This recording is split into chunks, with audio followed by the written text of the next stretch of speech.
Mayong adlaw, Biskans. Today, we have an invited resource person for our topic on using scoping review methodology for education students. As a background, academically, he is our summa cum laude at the Department of Teacher Education. He landed top 6 during the September 2019 licensure examination for teachers. He is the author of the article, A Scoping Review on the Implementation of the Spiral Progression Approach. He certainly has experiences on using scoping review methodology. Help me welcome Mr. Jose Celso Perez Jr. Share my screen with regards to my presentation for this morning's topic. So before anything else, I would like to thank Professor Billion for the trust he gave me to present. No, although I'm not really that very proficient researcher already, but somehow the experience that I had when beginning in my undergraduate degree and up until now that I am already officially engaging in higher education, no, it already gave me significant amount of experience and insights when it comes to conducting research. And even as of now, we are also conducting our second scoping review in partnership with one of your classmates, no, Mandrea. Mandrea is also engaged in one of our scoping review projects in the department. So um, perhaps you can ask her later kung gusto yung insights na ma-share po. Okay. So once again, good morning, everyone. So I am going to present today the scoping review methodology. So first, I will be talking about the steps. How are we really going to do this scoping review thing? Perhaps this research methodology is quite new to you. And then I will also give you the reasons why should we do scoping review. Even before, when we are still in our undergraduate studies, we are always emphasized with the fact that there has to be a sort of relevance when we conduct research. Because unless we see yun nga importante yun ang research, we will really not do it. Even me, when I was still in my undergraduate studies, why would I do a good research report or even a good scientific report if it does not seem relevant to me? So the first thing that you need to establish when you do research, including na dirang scoping review, is you need to see the relevance. Kana bang if we don't see the importance manggo dili jud kaganahan, you will really not have the um that motivation to complete a research. Although completing a research has its own challenges and hurdles also. It was not easy completing a research. Even me, when I was completing my first published research, gilantan gali ko ato nag-deadline kasi sir. But nevertheless, worth it man gihapon because we were able to publish the research man pod last year. So let me proceed now with the definition for what is really scoping review. Scoping review is a relatively new research methodology. Medyo karon pa ni siyang mga around 2005 perhaps na emerge ng ana nga mga years no compared to the other research methodologies that we know. And it involves choosing an area ang first broad step, condensing its existing information, that's another big step, and drawing significant conclusions based on the existing information that we have read about. So these are three major steps that you are going to undertake in making a scoping review. However, ang pinaka-crucial gidiri nga part is how you are going to choose an area of focus.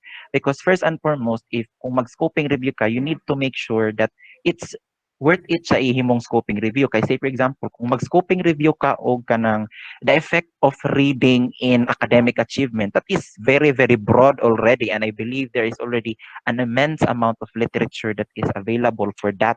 So perhaps from my perspective, that particular kind of area of focus will not really work for a scoping review, especially that when we speak of reading, it is already a well-researched area. So sa choosing of area and focus pa lang medyo challenge na gid diri because you need to look for a particular topic kung asa musut yun ni ang scoping review. Then the next major step would be to condense its existing literature, which is of course mao gyud ni nga rin na gyud ni diri ang bulk sa imong work mga mahitabo. Like you are going to scour the entire internet in the entire journals and whatever source of information that you can find so that you can incorporate all the important literature regarding the topic that you have chosen. And then looking into the broadness, or looking into the scope already of what you have read on the existing information, you are going to identify, you're going to formulate certain conclusions. No, what can I conclude based from the data that I have gathered sa kaning area nga akong gistudihan? And that will lead us to the significance of for the or the outcomes of doing a scoping review, because first and foremost, it surveys the extent and nature of a research activity.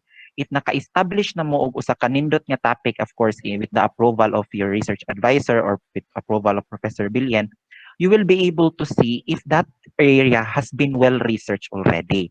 Okay, because you are going to examine man the scope of how much it's already been studied in the existing literature. So say for example, you chose a topic, and then you saw in the databases you have access nga lima ra man ni kabuok study, or murag na po, or maybe 20 articles ra man ang nag-talk ani nga research. So that can give you an insight that that particular topic is not yet well researched. So that is one example on how a scoping review surveys the extent and nature of research activity. Some topics na ay mga more than 100 articles that are available, like our topic that we've chose for our first published research. And then some are more than 50, depende na siya sa topic nga imong gipili. So mo na siya sa first outcome. Then the next would be to identify and clarify key concepts or characteristics. So this is already a given, because you will be looking into the data about the topic that you will be choosing. So of course you will be able to look and to clarify no unsa man gyud ni ang mga information nga nag-surround sa imong topic nga gipili. In addition to that, it will also synthesize and circulate research findings. Now, murabag, you are going to come up with a set of statements that will be summarizing everything for your scoping review. So, mo na siya din ha. And then, it will also allow you to circulate research findings, because of course, usa naman na sa kanang practice karon that when you do research, it's important that you are going to communicate it with others, unless or otherwise dili magamit kaayo ang imong research findings if you will not communicate or report your results with your colleagues. Next would be to identify potential research or knowledge gaps. Now, I would like to go back to my katong example nako sa first nga outcome ganina, katong akong giingon nga kanang 20 articles ra ang imong nakit-an ani for this particular topic. Like you have scoured the entire internet already and you just looked into 20 articles lang. And then you were able to read these articles, the results of these articles, and you were able to see that kani siya nga particular nga area naman ay mga subtopics pa ng imong area. So nakaingon ka, ay kani nga aspect lagi sa kani nga topic kay medyo dili gani siya well researched. So that is already a gap. And so, with the identification of these gaps, scoping review can open opportunities for more research areas. So, murabag ang scoping review, it serves a gatekeeper towards other researchable areas, because kung maka-identify na ka og gaps, you can share the gaps to your colleagues and you can tell into this.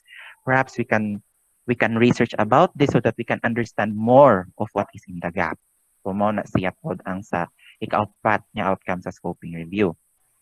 Then, it will also determine whether systematic review is necessary. Systematic review is another research methodology. It is mo siya maguwang sa scoping review, pero murag ang iyang process maybe it's mas stringent siya compared sa scoping review.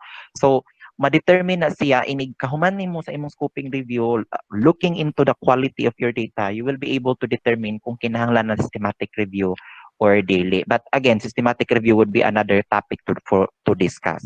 No? So we will just focus on the scoping review part here. Okay? Okay, now let's try to begin with how are we really going to do the scoping review, or what are really the main steps that you have to undertake if you are going to do a scoping review. So we have 5 major steps according to ARC-C Anomalies Framework Class 2005. So first is we have identifying the research questions. Well, if you have already chosen a topic and then the topic is already approved, then you have to formulate research questions that will surround your research topic. So these research questions, it could be, if I'm not mistaken, a minimum of 3 to 5 research questions perhaps, and then these research questions will identify the specific domains or the specific ang mga topics with your area nga imong fokusan kung unsang imong ganahan nga kanang tubagon. So mo na sa identifying the research questions. I guess research questions is not that really new to you because in any form of research naman gyud tay mga research questions, no, or mga research objectives. Next is to identify the relevant studies. Now, to answer your research questions, of course, muad to naman kita sa pag-identify sa mga studies nga mutubag sa imong mga research questions. So this will be the time that you are going to scour the entire internet, the databases that are available for the studies that you are going to look for. However, you are not going to use all of the studies that you will be looking into because you need to formulate a criteria. Say, for example, you will be getting more than 100 articles. More synthesizing results from more than 100 articles is not an easy task to do.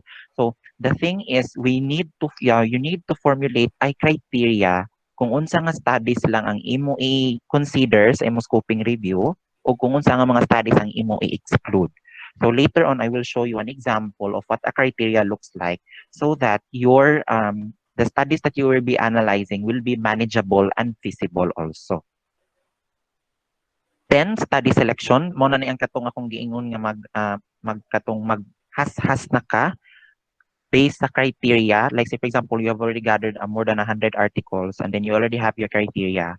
So based on the criteria, you need already to exclude and include certain studies no mo na gamit ka sa criteria. And then the study selection process will be illustrated using the diagram which with what we call prisma. So later on, I will be also showing the what is a prisma diagram. Basta ang prisma diagram, it will also show kung di unsa siya paghas-has based sa criteria nga imong gi-establish. Then charting the data. So let's say for example, from the 100 articles that you have gathered, ang nahibilin na lang is 15 na lang kabuok. So from the 15, imo to i-chart ang mga data using a table. So napo na siya existing template kung unsaon pag-chart ng data. So no need to worry for the charting of the data. All you just have to do is to get the results from these individual studies, then you just paste them on the table. Then you have also to identify other details like the name of the author, the study location, the year the study is published, the methods employed in those researches. Then the last would be collating, summarizing, and reporting of results. So nga rin ni manggawas ang mga very important themes or insights about the data that you have gathered. So from the chart po, so when you chart the data, you will be seeing the results of these studies in a more organized way. So kay organized naman into a table, na organized naman siya. So ang mahitabuan na is you are now going back to your research questions, then using the results of those studies nga nahibilin. So for example, na kay 15 nga nahibilin, katong results sa katong 15, you are going to use them to answer your research questions from the beginning. So you are going to muna ni nga rin na ni manggawas ang mga nindot nga mga arguments nimo based sa katong data nga imong na-gather.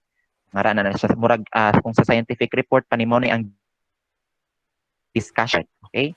So mo na siya ang 5 major steps on how to do a scoping review. Let's look into the specific steps kung unsaan yun sila. Okay, so identifying the research questions. So it is a clear, answerable, and investigative statement that directs the review process. So just as what I have said, mo ni ang mag-establish sa key domains on how you will be, on what you are going to look into specifically yun sa area nga imong or topic nga imong gi-focusan. So na kay mga research questions. And then, identifying relevant studies. So when you identify relevant studies, no, you are going to establish first mga key search terms. So unsa man ang mga key search terms? So these are the terms that we are going to input ngadto sa database. Like we have different databases man sa internet. We have Google Scholar, we have ERIC, we have Philippine e-journals, we have CiteCRX, we have Science Direct, we have a lot of databases. Nga rin sa pag-identify relevant studies, if specify nimo diri kung unsang imong key search terms. These are the exact words that you are going to type in the search box. So mo na ang mga key search terms. Okay? So imo na siya specify nga rin nga step kung unsa ang kanang mga words. And then There are different electronic databases that you can access because and which is very applicable sa karong time sa pandemic because we cannot really go physically into libraries and ano any repository of journals nga hard copy yun. So you can use the existing electronic databases that we have over the internet. But you can also identify relevant studies from abstracts and bibliographic details of the articles. Like, say for example, kung nakagather ka ng mga articles, you can also look into the reference lists. Kay base naapod nga ito yung mga interesting nga mga studies nga imong pwede makuhaan og additional nga mga studies or mga articles.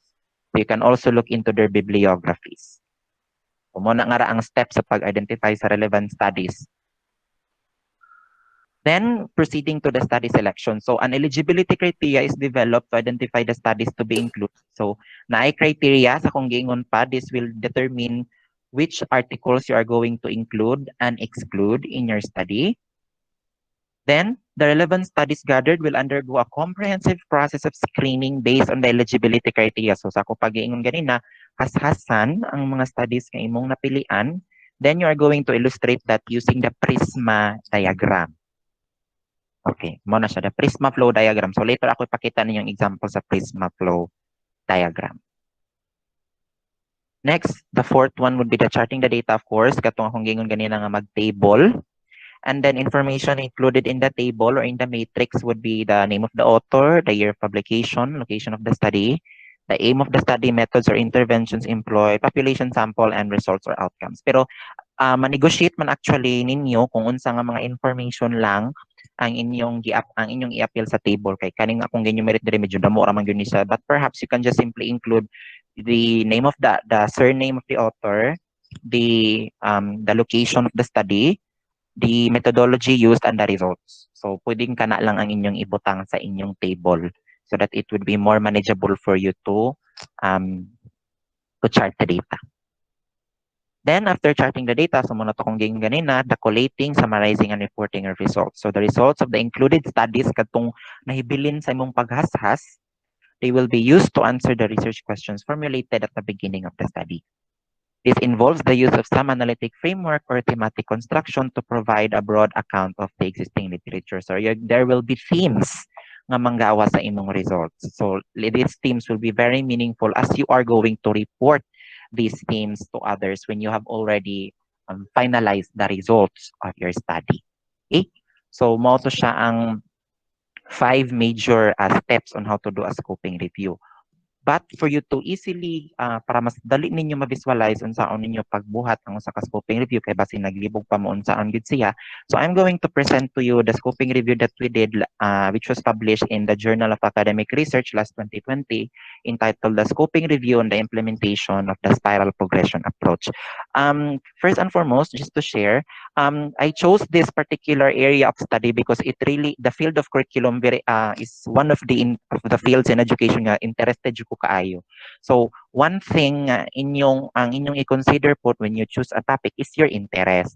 Pwede man, usa man na siya sa usa na siya sa pwede nimo i-input as part of your the choosing of your topic ang imong interest. So, since ako, I'm strongly inclined man go to the field of curriculum, so I opted to choose this the study on spiral progression approach or the spiral curriculum that is currently employed in our DepEd schools, no, in the, patterning the national curriculum.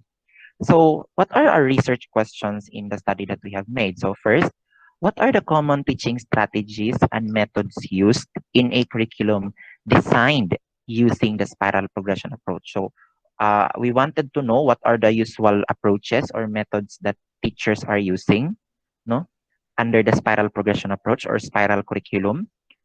Then what are students and teachers' perception in the implementation of a curriculum organized using the spiral progression approach? So in addition to the teaching strategies, no, we also want to know if what are the perceptions unsa may mga insights sa mga students o sa teachers with regards sa spiral, because perception is a very important factor in how implementation is going on. Then what are the educational outcomes and impacts seen, that it's not seen but seen as seen among students in implementing a spiral curriculum? So many theoretically speaking, spiral curriculum can produce positive outcomes, but we wanted to know good in the realistic setting if those positive outcomes are really attained. So we had this third research question also. Then what are the suggestions or recommendations to improve the implementation of a curriculum organized using the spiral progression approach? Now, as we know that in the field of education, whatever approach or method or design that we are going to adapt, nagyo na yung mga suggestions or recommendations for improvement. So we also wanted to look into that aspect.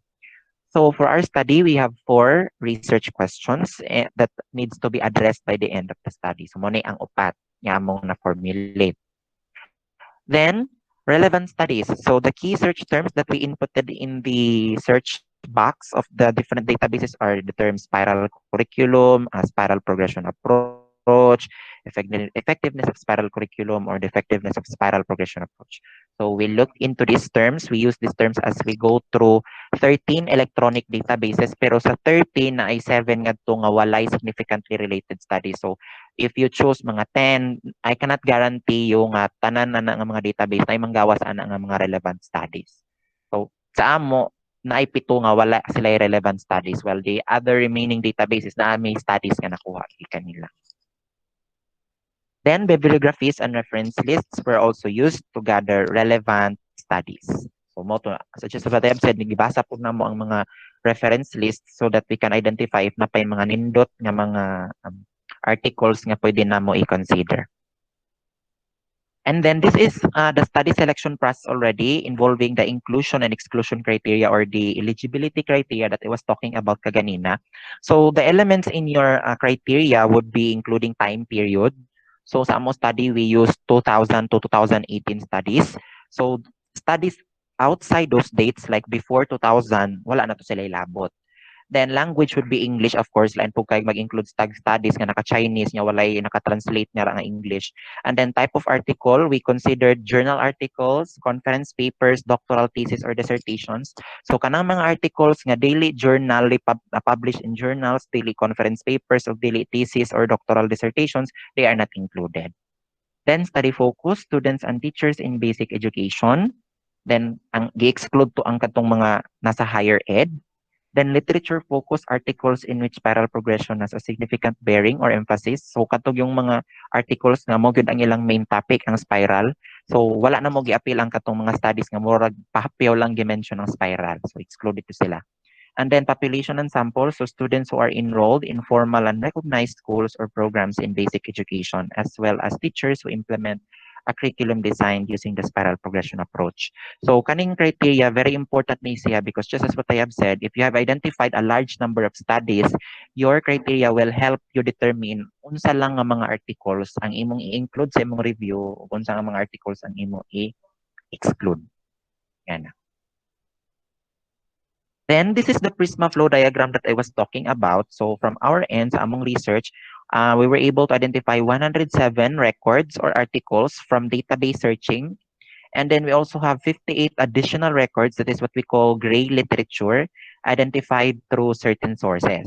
So kaning 107 plus 58, all in all, we were able to identify before 165 articles. So nakagather mig 165 articles.